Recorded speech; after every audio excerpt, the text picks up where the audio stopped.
Yo les boss, aujourd'hui j'avais prévu de faire la vidéo sur le mix du gagnant du concours, mais en fait le temps de faire ça bien, de bien le mixer, de bien record la vidéo et tout, ça prend un petit peu plus de temps que prévu. Donc aujourd'hui j'ai fait une vidéo que vous êtes vraiment beaucoup à m'avoir demandé, c'est une vidéo sur le mastering. Alors sur cette vidéo là, c'est particulièrement important de bien écouter tout ce que je vais vous dire pour pouvoir assimiler les choses, pour pouvoir comprendre et pour pouvoir les appliquer à votre tour. Ensuite, moi en mastering, je suis autodidacte, donc il y a peut-être des trucs qui font grincer des dents des vrais ingénieurs de mastering. Moi je fais un peu à l'instinct pour améliorer mes mix entre guillemets, donc voilà, je vais pas rentrer dans la technique pure, mais je vais essayer de vous expliquer un petit peu quand même comment faire, la marche à suivre, un peu les volumes, les choses comme ça, et faire en sorte que ce soit au moins un peu plus clair pour vous. Sur cette vidéo là, je vous ai fait une page sur Bridge Audio pour que vous puissiez écouter avant-après avec une bonne qualité et éviter la compression YouTube qui peut être un peu agressive. En gros, pour vous expliquer rapidement, quand j'ai fait le concours, j'ai utilisé la plateforme Bridge Audio pour recevoir mes fichiers, et l'équipe qui bosse dessus a vu que j'utilisais ça pour le concours, et ils m'ont contacté, on a discuté un petit peu, et donc on s'est mis d'accord pour que je vous montre un petit peu quelques fonctionnalités. Moi c'est une plateforme que j'utilise depuis un moment, que je kiffe, qui facilite bien le travail, en plus une plateforme française. Donc voilà, on a discuté un petit peu pour que je vous présente ça rapidement aujourd'hui. Je vais vous montrer un truc, c'est la fonction projet de Bridge. Ici, pour vous présenter le master, j'ai créé un projet. Pour créer un projet, on a New, tac, New Project. Donc là, je vais dans New Project. On voit que j'ai toute une page. Ça, je vous mettrai le lien en description justement pour que vous puissiez écouter le mix avant-après. Donc ça, en fait, ce que je suis venu faire, c'est que j'ai mis un titre, j'ai mis une image, j'ai mis un petit texte, machin, etc. On voit qu'il y a des choses en gras, j'ai mis un lien avec un timecode, j'ai mis un lien sans timecode, et ici il y a les morceaux, donc mix sans limiteur, mix avec limiteur et master. Donc vous comprendrez après dans la vidéo ce que c'est le mix avec limiteur et le master. Ensuite, en gros, l'intérêt pour moi d'une page comme ça, c'est par exemple pour un artiste qui veut essayer de trouver des labels ou démarcher des gens, et on met un petit texte, on explique un peu notre truc, on met nos morceaux, on décrit notre projet, on met un peu nos trucs. Ici, dans médias et documents, on peut mettre des images. On voit qu'ici, j'ai juste mis une image comme ça pour illustrer, parce que c'est en lien avec le morceau, mais en fait, on aurait pu mettre ce qu'on veut. On peut mettre des bouts de clips, on peut mettre des trucs, des images, des moodboards, etc. Donc c'est assez intéressant. Ça, sur les morceaux, on peut modifier, tac, Edit Information, donc on peut aller voir, on peut changer le nom, on peut lui mettre une image, comme on peut voir que j'ai fait sur le premier. On va là-dedans, tac, on met par exemple au hasard ça, peu importe. On peut mettre que c'est par exemple un EP, l'artiste, on tape le nom de l'artiste, moi je l'avais déjà ajouté, mais voilà. Tac, release date, donc là, peu importe, on va mettre qu'on est le 5. Voilà, total track, c'est le nombre de tracks dans l'EP, etc. Donc ça, vous créez. Et ensuite, ici, vous pouvez modifier un peu vos trucs. Donc pour dire le BPM, par exemple, si vous êtes beatmaker et que vous voulez envoyer des prods, vous pouvez mettre le BPM, vous pouvez mettre le nombre de tracks, vous pouvez mettre... En gros, c'est toutes les métadonnées pour que ce soit clair pour la personne qui reçoit, soit le label, soit vous êtes producteur, vous faites un projet avec plein de prods que vous voulez envoyer à des artistes, vous pouvez faire ça. D'accord? Donc ça... Voilà, c'est la fonction projet, ça permet vraiment d'avoir un truc cadré pour pouvoir faire une belle présentation sans avoir besoin d'envoyer des liens Drive, des liens WeTransfer, des SoundCloud. Ça fait quand même beaucoup plus sérieux, beaucoup plus clean, on a tout dessus, les images du moodboard, etc. Ensuite, pour lui envoyer, tout simple, vous faites un lien. Donc pour faire un lien, on va aller dans Share, en haut. On va faire un lien, et en gros l'avantage moi que je trouve vraiment par rapport à d'autres plateformes sur Bridge, c'est que on peut définir si la personne peut écouter, download en MP3, download en normal, donc là pour le coup en wave, voir les descriptions, voir les documents. Donc ça, l'avantage, c'est que vous pouvez juste faire écouter à quelqu'un dans le cas où c'est juste pour présenter votre projet, ou vous pouvez lui laisser télécharger dans le cadre d'autres choses, par exemple du clip où la personne va devoir le mettre sur l'image à la fin. Ça donc c'est pour le quick link. Ensuite vous pouvez envoyer un lien individuel. Donc ça, en gros, l'avantage du lien individuel, c'est que vous mettez par exemple, hop, vous l'envoyez à Mixfield, vous allez pouvoir voir si la personne qui le reçoit, donc là par exemple si c'est moi, si je l'ai ouvert, si je l'ai téléchargé, si je l'ai tout ça. Donc voilà, on peut gérer les permissions individuellement pour chaque personne. Si je veux l'envoyer pour qu'une personne l'écoute et une autre la télécharge, je peux, plus facilement que le quick link. Et email, c'est pareil, mais on envoie par mail à la fin, et on peut savoir encore une fois si on a ouvert, etc. Ça peut être pas mal de savoir si la personne a ouvert. Donc voilà, et ensuite... Là-dedans, on peut changer à tout moment, soit le quick link, soit les versions directement pour la personne. On peut définir en fait, après coup, ce qu'on donne comme accès, on peut enlever l'accès, et voilà. Un autre truc que j'aime bien, rapidement, c'est qu'on peut remplacer le fichier audio.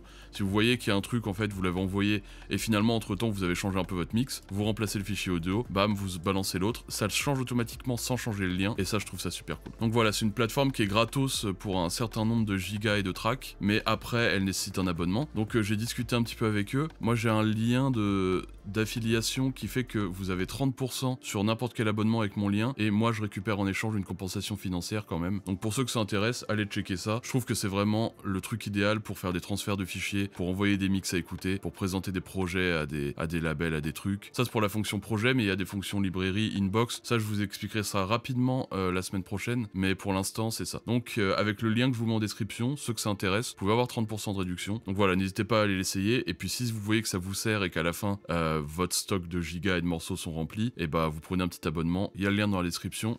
Et voilà. Donc là, c'est un projet vide à la base, je suis venu glisser mon mix, d'accord? À partir de maintenant, c'est important aussi de bien écouter ce que je vais dire parce que on me pose souvent ces questions-là et je vais y répondre ici. Et je répondrai plus aux questions sur le mastering en DM parce que j'en ai vraiment beaucoup.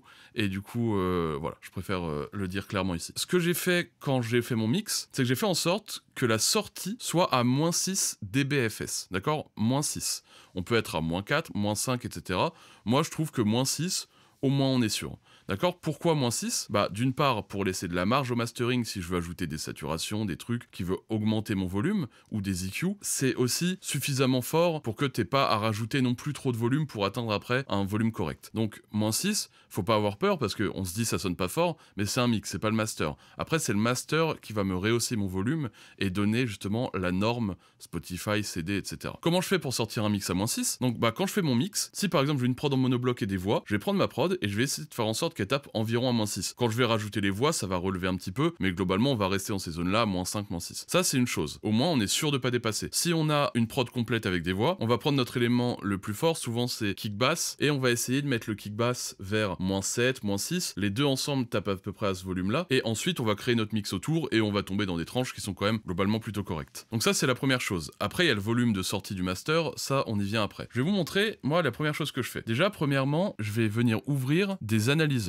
D'accord? Donc les analyseurs, ça va me servir un peu de point de repère pour essayer d'avoir un truc un peu cohérent et voilà, avoir quand même un petit point visuel qui peut m'aider. Donc le premier analyseur que j'utilise tout le temps, c'est un level meter. Donc ça va me permettre de me dire mon volume et ça va me permettre de me dire aussi la phase. La phase, je vais venir rapidement dessus, mais ça va être vraiment très rapide.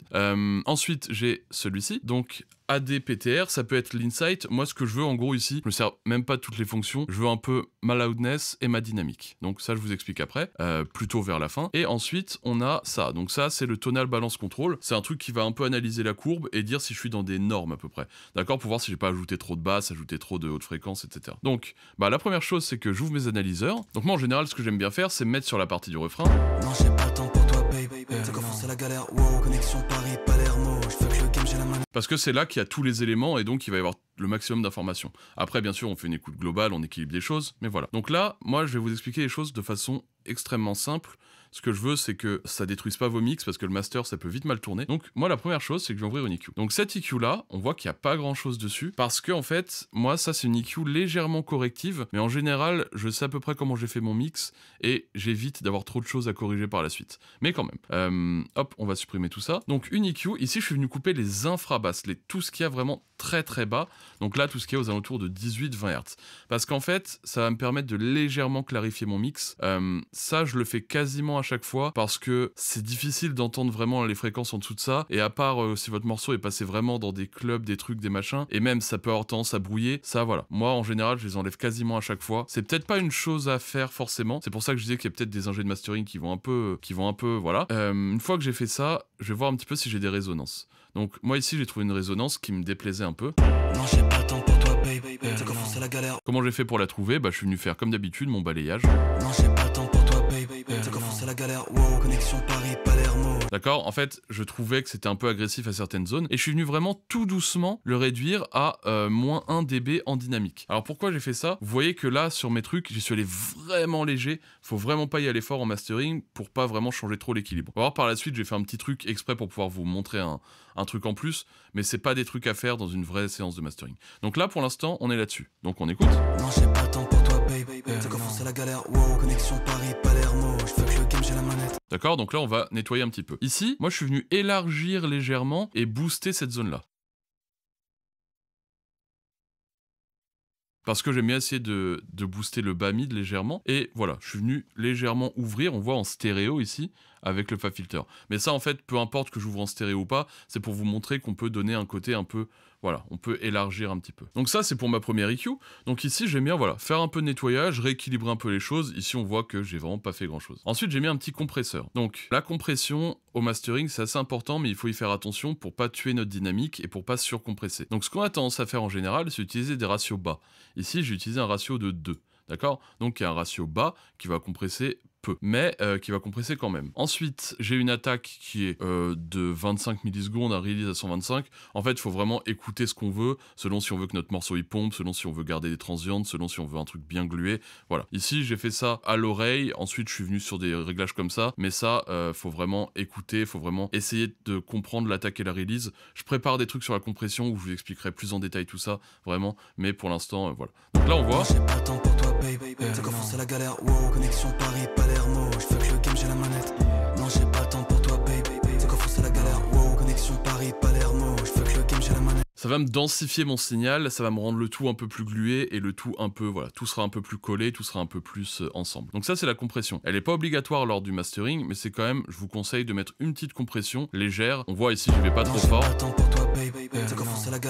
Et surtout sur un ratio 2, donc c'est vraiment pas violent comme compression. Je pourrais même accélérer un peu mon attaque, je pense. Non, j'ai pas le temps pour toi, baby. C'est quand c'est la galère. Wow, connexion Paris. Ça, voilà, ça me permet d'équilibrer un peu la dynamique. Ensuite, il y a un truc, tac, ça, je viens d'échanger de plugin. À la base, je n'ai pas utilisé celui-là, mais celui-là, il a des fonctions que j'aime bien. Donc ça, c'est le vitamine. Vitamine de Waves, en fait, c'est un saturateur, exciteur, tout ça. Donc, en fait, ça va me permettre de générer des harmoniques. Donc, de faire en sorte que certaines zones, encore une fois, se densifient un petit peu. Donc là, l'avantage, c'est qu'on a plusieurs tranches. Et pourquoi j'ai utilisé celui-là? Parce qu'on a aussi un imageur. Donc l'imageur, ça vous permet de gérer votre stéréo. Donc ici, par exemple, on va prendre cette zone, donc les basses fréquences. D'accord, donc on voit ici, tac, si vous êtes sur téléphone, vous entendez rien, c'est normal. Non, j'ai pas le temps pour toi, baby. C'est quand c'est la galère. Wow, connexion Paris, Palermo. Je fais que le game. D'accord, donc un peu, voilà, pour vous expliquer, c'est un exciteur, ça vous permet de, voilà, un peu faire frétiller certaines fréquences, quoi. Par exemple, dans les hautes fréquences.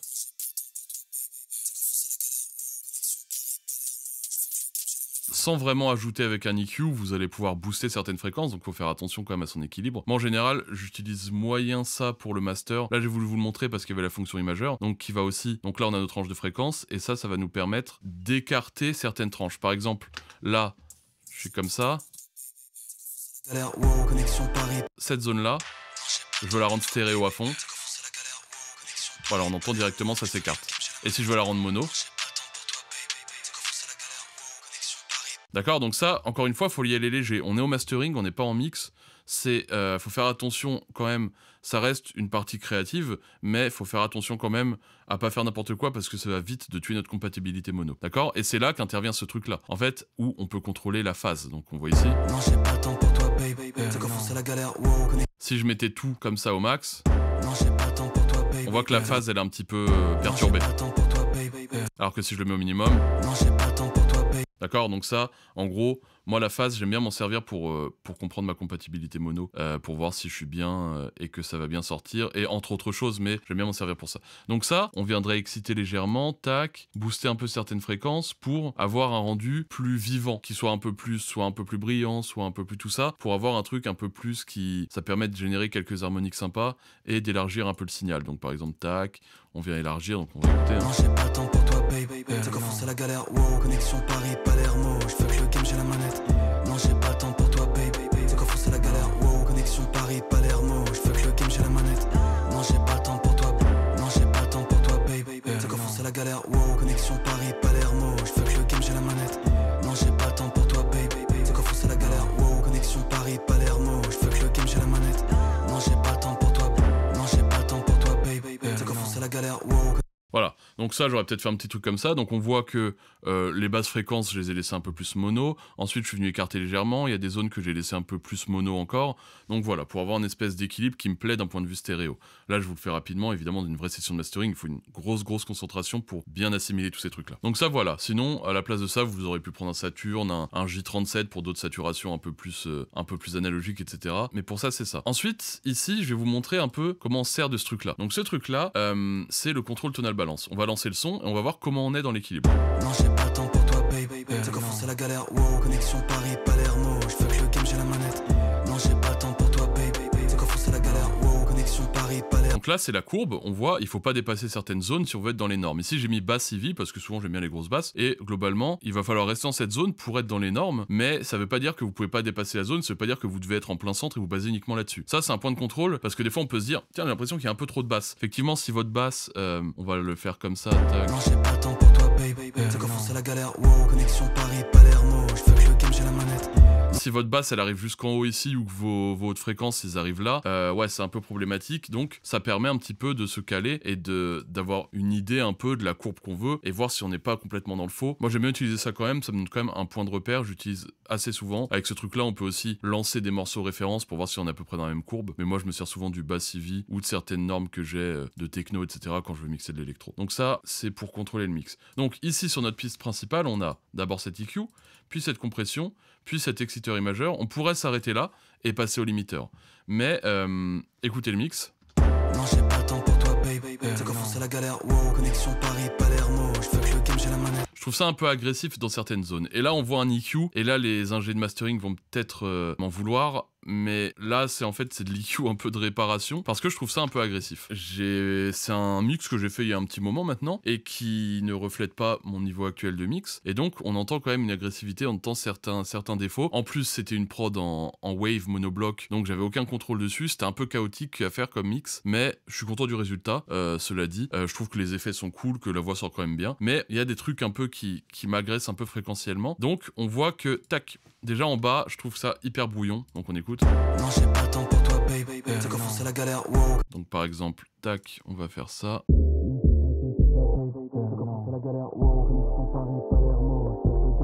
Donc, d'accord, je trouve ça assez brouillon en bas. Et en haut, je trouve ça un peu agressif. Ce que j'ai fait, moi, c'est que je suis venu prendre un shelf. Donc, shelf, hop, c'est une courbe qui va faire comme ça. Et en dynamique pour réduire les basses quand elles arrivent. Non, j'ai pas le temps pour toi, baby. C'est comment c'est la galère. Wow, pour venir un peu équilibrer ce truc. Je fais que le game, j'ai la manette. Non, j'ai pas le temps pour toi, baby. C'est comment c'est la galère. Wow, connexion. Donc ça, c'est dans le cas où vous voyez que vous avez trop de basses. Vous faites un petit truc comme ça pour réduire légèrement. En dynamique quand même pour garder le côté un peu... pour pas que ça vienne trop enlever, sauf dans certains cas, mais voilà. Au moins ici, il y a un peu le cran de sûreté de la dynamique. Non, j'ai pas le temps pour toi, baby. Mais je trouve ça toujours agressif. Donc tac, ici, on écoute. Je suis venu faire pareil, mais pas en shelf, seulement sur une zone que je trouve un peu plus agressive, qui est ici. Non, j'ai pas le temps pour toi, baby. C'est comment c'est la galère. Wow, connexion Paris, Palermo. Je fais que le game, j'ai la manette. Non, j'ai pas le temps. Écoutez le avant-après de ce truc-là. Je vais vous le mettre un peu plus fort pour que vous puissiez en comprendre. Donc là, sans. Non, j'ai pas le temps pour toi, baby. C'est comment c'est la galère. Wow. Et avec.